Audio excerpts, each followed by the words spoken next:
साथ अविनाश गोरक्षा सर जुड़ चुके हैं आगे का हाल बताने के लिए। Avinash sir, hi, good morning.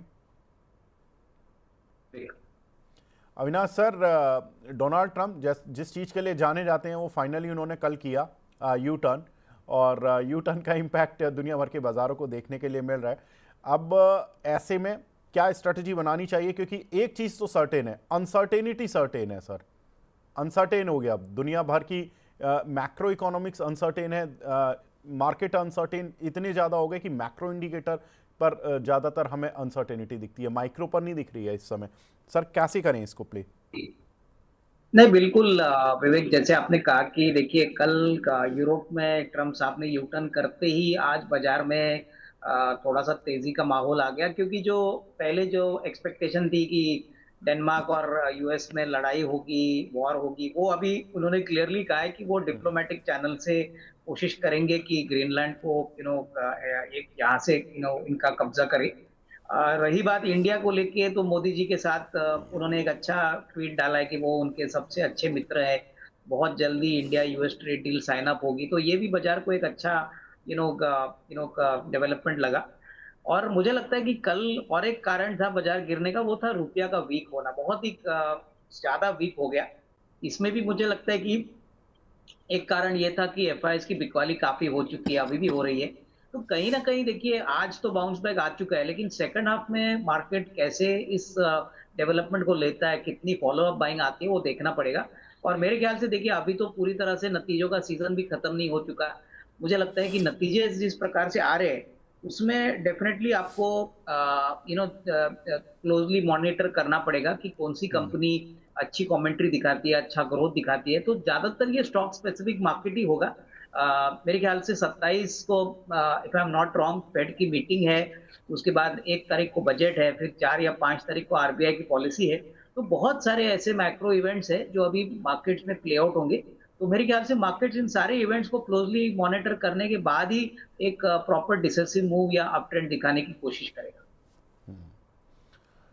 ठीक बात है। तो मार्केट में अभी बहुत सारी चीज़ें हैं, खासतौर से अर्निंग्स पर भी ध्यान देना है और बहुत सारे इंडिकेटर्स जो सर ने बताए उन पर ध्यान देना है। अगर सेंटीमेंट पर ही चल रहा है बाजार, क्योंकि खबर तो आ नहीं रही है, कोई भी पुख्ता खबर नहीं आ पाती है डोनाल्ड ट्रंप के चक्कर में, तो सेंटीमेंट को अगर हम देखें तो सेंटीमेंट इंडिया के फेवर में जा रहा है या नहीं जा रहा है आपके हिसाब से?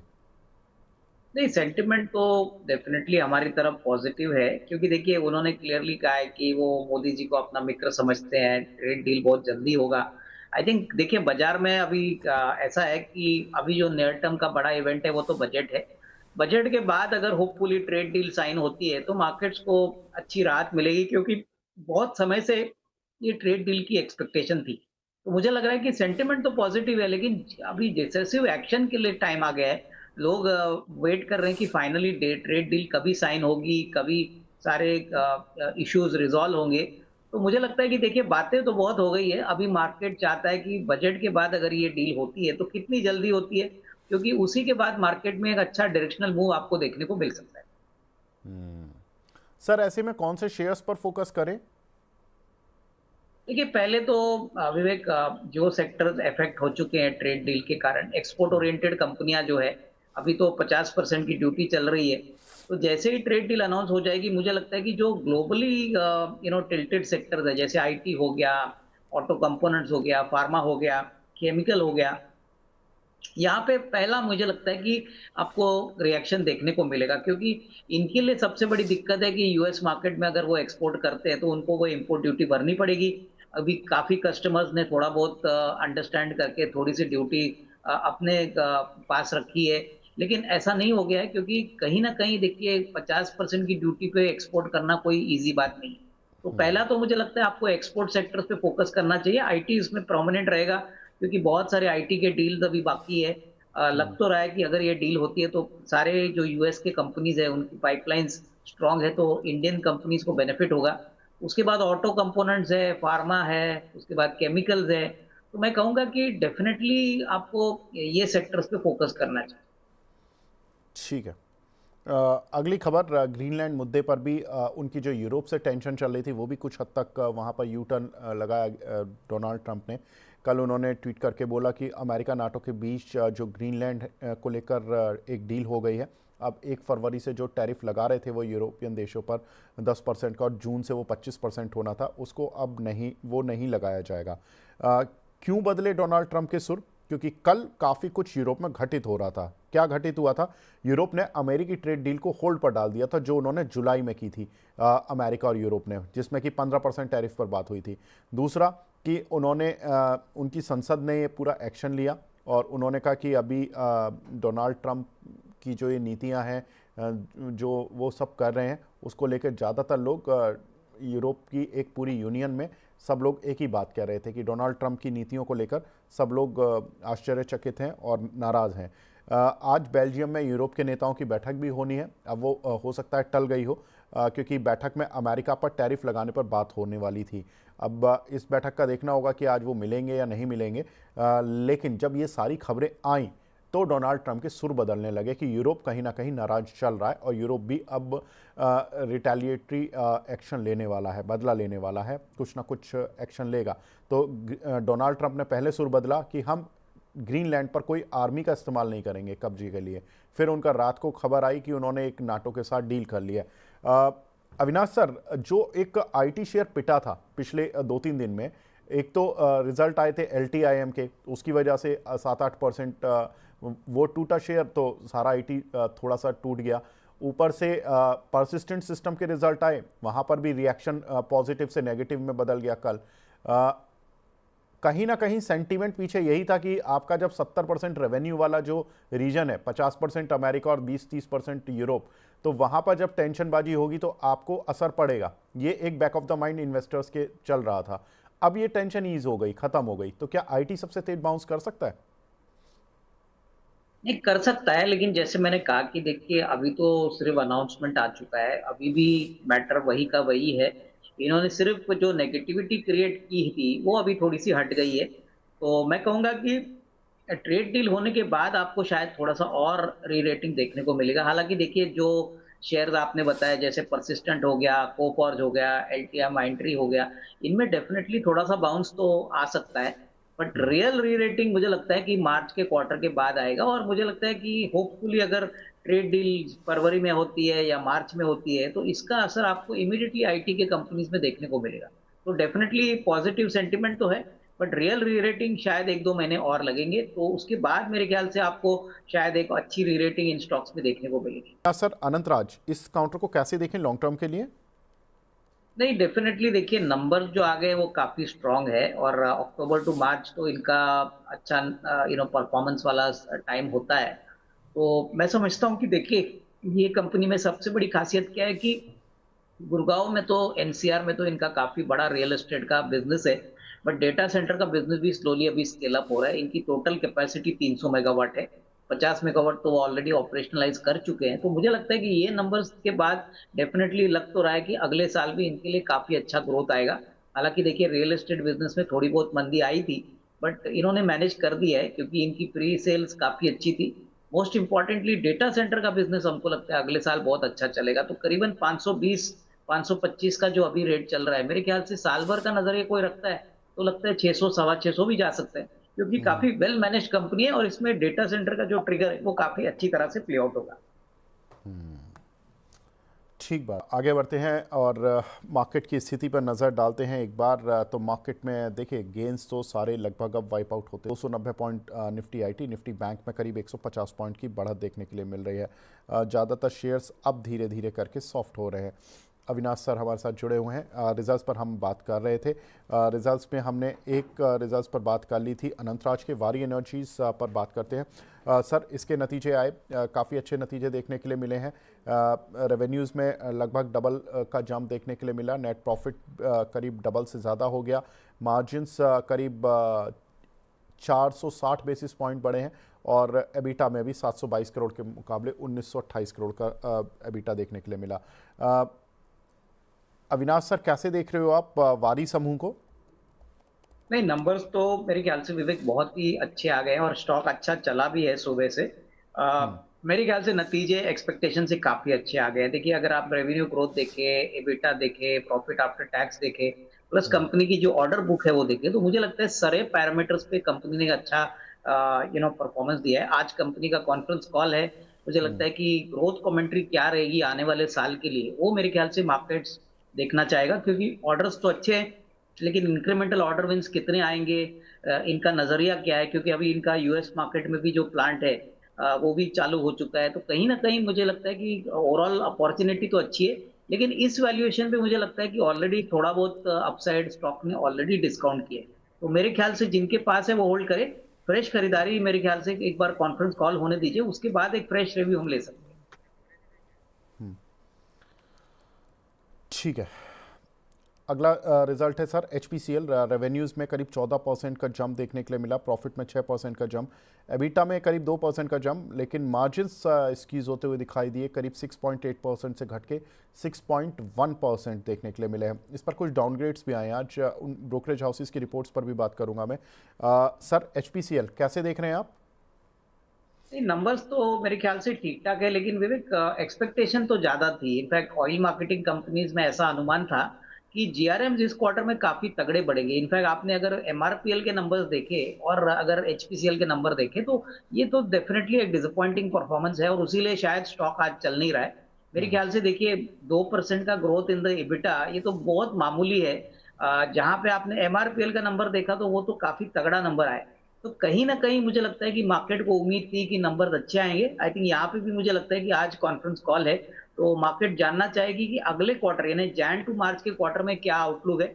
और यहाँ पे मैं बताना चाहूँगा कि अगर क्रूड की कीमतें बीच में बढ़ती है, हम्म, तो इनके लिए दिक्कतें और बढ़ेगी क्योंकि आपको भी पता है कि ऑयल मार्केटिंग कंपनीज़ में अगर क्रूड का प्राइस बढ़ता है, तो उनके जीआरएम्स अफेक्ट होते हैं। तो मेरे ख्याल से यहाँ पे होल्ड करने की राय फ्रेश खरीदारी अरे एट दिस लेवल अभी तो हम सजेस्ट नहीं करेंगे। हम्म। ठीक है सर। अगला रिजल्ट डॉक्टर रेड्डीज़ का है। डॉक्टर रेड्डीज़ के रिजल्ट्स में 5% का जंप देखने के लिए मिला, रेवेन्यूज़ में, प्रॉफिट में 14% डाउन देखने के लिए मिला, एबिटा करीब 19.5% डाउन था, और मार्जिन्स भी काफ़ी तेज़ी से गिरते हुए दिखाई दिए, 27% के मुकाबले 21.5%। और ज़्यादातर ब्रोकरेज हाउसेज ने इसको भी डाउनग्रेड किया है। उन रिपोर्ट्स पे मैं बात करूंगा अभी। पहले मैं सर का रिएक्शन ले लेता हूँ। सर आप डॉक्टर रेड्डीज़ पर क्या राय रखते हैं? देखिए, नंबर्स जो आए हैं ना, वो मेरे ख्याल से उम्मीद से थोड़े से बेहतर आ गए। मार्केट खराब एक्सपेक्टेशन ही लेके चल रहा था। पर ये जो नंबर आ गया है, वो थोड़ा-सा उम्मीद से बेहतर आ गया है। इसीलिए मार्केट को थोड़ा-सा सेंटिमेंटली ये अच्छे लगे। हालाँकि नंबर्स में ऐसा कोई पॉज़िटिव सरप्राइज़ तो था नहीं। बट यहाँ पे भी एक मैं यही कहूँगा कि यूएस मार्केट में किस प्रकार की अभी ग्रोथ पोटेंशियल है, टेलविंड्स है, वो मेरे ख्याल से आगे अगले 2-3 महीने की कमेंट्री मैनेजमेंट के सुनने के बाद ही हमको पता चलेगा। ओवरऑल मुझे लगता है कि यहाँ पे भी कोई जल्दबाज़ी करने की ज़रूरत नहीं है, जिनके पास है वो होल्ड करें। बट नंबर्स थोड़े से अच्छे आने के कारण आज स्टॉक में थोड़ा-सा एक पॉज़िटिव अपटिक आपको दिख रहा है। हम्म। अ, अगला रिजल्ट है केईआई इंडस्ट्रीज का, जहां पर कि रेवेन्यूज में करीब 20% का जंप, प्रॉफिट में करीब 42% का जंप देखने के लिए मिला, एबिटा में 30% का जंप, और मार्जिन्स भी करीब करीब 100 बेसिस पॉइंट बढ़ते हुए दिखाई दिए हैं। लेकिन बात यह है कि ये केबल कंपनियां जितनी भी हैं, ये कॉपर के प्राइसेस से काफ़ी परेशान है। आज काउंटर पर रिएक्शन कुछ इस तरह का है जैसे रिजल्ट ठीक नहीं आए हों। अविनाश सर, क्या वजह कि ये 3.5% नीचे है? नहीं देखिए जैसे आपने सही कहा कि कॉपर की कीमतें बढ़ने के कारण मार्केट को ऐसा लग रहा है कि अगले 1-2 क्वार्टर्स का परफॉर्मेंस थोड़ा-सा प्रेशर में आ सकता है। हम्म, मुझे लगता है कि देखिए कॉपर जिस प्रकार से तेज़ी पकड़ रहा है, चाँदी और सोने के बाद कॉपर ऐसा मेटल है जो अभी इंक्रीज़िंगली बहुत सारी एप्लीकेशंस रखता है और इसकी सप्लाई बहुत कम है। तो उसके कारण मुझे लगता है कि मार्केट में थोड़ा-सा एक डर है कि शायद चौथा क्वार्टर इतना अच्छा ना आए और इसीलिए नंबर्स अच्छे आने के बावजूद थोड़ी-सी बिकवाली आपको स्टॉक में देखने को मिली। तो हमारा तो मानना है कि यहाँ पे होल्ड करें, फ्रेश खरीदारी अभी नहीं करनी चाहिए। बिल्कुल ठीक है। कुछ एक रिसर्च हाउसेस की रिपोर्ट्स भी देख लेते हैं फटाफट। सर, एक रिपोर्ट जब आती है 200 रुपये के लिए और दूसरी रिपोर्ट आती है 375 के लिए उसी शेयर पर, तो किस तरह से एक निवेशक को सोचना चाहिए, किस साइड पर जाए वो इटर्नल पर? नहीं, मेरे ख्याल से देखिए मुझे लगता है कि ये ऐसे शेयर्स हैं जो आपको शॉर्ट टर्म में नहीं but medium to long term में ही पैसा बना के देंगे। और मेरे ख्याल से देखिए नतीजे आने के बाद थोड़ा-सा स्टॉक को सेटल होने दीजिए और जिनका लॉन्ग टर्म नज़रिया है, उनको रोज़-रोज़ तो शेयर का प्राइस देखने का कोई मतलब नहीं है। आजकल तो बहुत सारे रिसर्च रिपोर्ट आते हैं, कोई सेल देता है, कोई बाय देता है, बट थोड़ा बहुत होमवर्क और थोड़ा बहुत मैं समझता हूँ कि रिजल्ट्स खुद इन्वेस्टर्स को देखना चाहिए और खुद इन्वेस्टमेंट डिसीजंस लेने की क्षमता करनी चाहिए, क्योंकि क्या है कि ये रिसर्च रिपोर्ट्स के ऊपर ही प्योरली अगर आप इन्वेस्टमेंट डिसीजन करेंगे, तो मेरे ख्याल से ये ठीक नहीं रहेगा। तो मेरे ख्याल से आपका रिस्क एपेटाइट देख के ही आपको डिसीजन लेना है। अविनाश सर, अदानी शेयर होप बार बार दिखाते हैं ये भी कि चल जाएंगे, लेकिन जरा सी खबर आती है तो खराब भी बहुत तेजी से होते हैं, और जरा सी अच्छी खबर आती है तो चलते भी बहुत तेज हैं। ये रेंज में ही फंसे रहेंगे। एटीजीएल जैसे 500 से 650 700 की रेंज है, अदानी एनर्जी सॉल्यूशन 900 से 1050 तक की रेंज है, अदानी ग्रीन में भी करीब 900 रुपये से लेके या 880 रुपये से लेके 1050 तक की रेंज है। ये इस रेंज में ही प्ले करते रहे निवेशक, या इसमें जो लॉन्ग टर्म निवेशक हैं वो कुछ सोच सकते हैं पॉजिटिव साइड पर? नहीं, अगर आपका नज़रिया विवेक 1.5-2 साल का है, तो ही आप इन शेयर्स में पैसा बना सकते हैं, क्योंकि देखिए बहुत हाई अल्फा बीटा वाले शेयर्स, अच्छी खबर आती है तो बहुत अच्छे चलते हैं, खराब खबर है तो बहुत जल्दी गिरते हैं। और अभी तो फिलहाल ये कंसोलिडेशन स्टेज में, तो नंबर्स अच्छे आने दीजिए, उसके बाद मैनेजमेंट कमेंट्री आने दीजिए। बट ओवरऑल हमको लगता है कि अडानी ग्रुप में अडानी पोर्ट सबसे अच्छा विकल्प लगता है, क्योंकि इकोनॉमी अगर बढ़ती है तो पोर्ट्स एक मेजर कंट्रीब्यूटर रहेगा और यहाँ पे वॉल्यूम ट्रैफिक भी काफ़ी अच्छा है। और एक बात विवेक, जो आपके अर्लियर क्वेश्चन आपने पूछा, पीएनबी हाउसिंग का शेयर इसलिए डाउन है क्योंकि कोई फ्रॉड कंपनी ने रिपोर्ट किया है। तो ये अच्छा फ्रॉड करीबन ज्यादा नहीं है, बट ये खबर पे आई मीन मार्केट थोड़ा सा चिंता दिखा रही है। सर, ये पीएनबी और फ्रॉड, ये शब्द थोड़ा सा ज्यादा नहीं हो गया? मतलब बार बार पीएनबी और इसीलिए ज्यादा मार्केट पनिश कर देता है। मतलब पीएनबी का अगर 100 करोड़ का भी फ्रॉड आ जाता है तो पनिशमेंट उनको पहले ही दे देते हैं अच्छे से, और कोई नहीं, कंपनी अगर बिल्कुल 150 करोड़ का फ्रॉड बोल दे तो कोई दिक्कत नहीं है। बिल्कुल पीएनबी का तो हिस्ट्री बहुत पुरानी है। विवेक, तुमको पता है नीरव मोदी साहब ने जो बड़ा कांड किया था, इसके बाद तो ये फ्रॉड बहुत कम लग रहा है, बट फिर भी मुझे लगता है कि ये नॉन बैंकिंग फाइनेंस कंपनी जो सॉरी हाउसिंग फाइनेंस कंपनी जो है, ये वैसे तो काफी अच्छे नंबर दिखाए, लेकिन ये जो डेवलपमेंट आ गया है इससे मार्केट थोड़ा सा सरप्राइजिंगली नेगेटिव इम्पैक्ट फील कर रहा है, क्योंकि किसी को अंदाजा नहीं था कि ऐसा फ्रॉड यहाँ पे भी हो सकता है। तो I think let us wait and watch. Management की कमेंट्री आज हमको पता चलेगी कॉन्फ्रेंस कॉल में। अभी देखेंगे कि कितना भारी नुकसान होने वाला है, कितनी प्रोविजनिंग होगी, और एक्चुअली क्या अभी कंपनी करेगी कि ऐसी चीजें आगे फ्यूचर में ना हो। बिल्कुल ठीक है। तो पीएनबी हाउसिंग में फ्रॉड का असर ज़्यादा देखने के लिए मिल रहा है, और आज भले ही रिजल्ट ठीक हो, अपग्रेड हो, लेकिन उसके बाद भी काउंटर पर रिएक्शन तेज है। Sir, last question to you sir, DLF, DLF पर आपकी राय सर? नहीं, डीएलएफ में भी मुझे लगता है कि ओवरऑल नंबर्स ठीक ठाक है। आई थिंक आने वाला साल होपफुली जनवरी टू मार्च में भी जो लॉन्चेस उन्होंने प्लान किए हैं, इससे डेफिनेटली मार्केट को उम्मीद है कि थोड़ा बहुत मार्केट सुधरेगा। मैंने जैसे पहले आपको कहा था कि रियल एस्टेट मार्केट में थोड़ा सा नरमीपन हमने अक्टूबर टू दिसंबर के पीरियड में देखा है। तो मार्केट उम्मीद रखेगी कि एटलीस्ट जनवरी टू मार्च में थोड़ा बहुत इंप्रूवमेंट आए, प्लस इंटरेस्ट कट जो हो गए हैं, प्लस गवर्नमेंट अगर इस बजट में कोई रियल एस्टेट के लिए बेनिफिट्स अनाउंस करता है, तो कुछ ना कुछ तो डेफिनेटली बेनिफिट डीएलएफ को मिलेगा। मेरे ख्याल से जिनके पास है वो होल्ड करे, बट डेफिनेटली नंबर्स इतने भी अच्छे नहीं थे कि इसमें कोई बड़ी रे रेटिंग। ठीक है सर। ठीक है Avinash sir, thank you so much for joining in.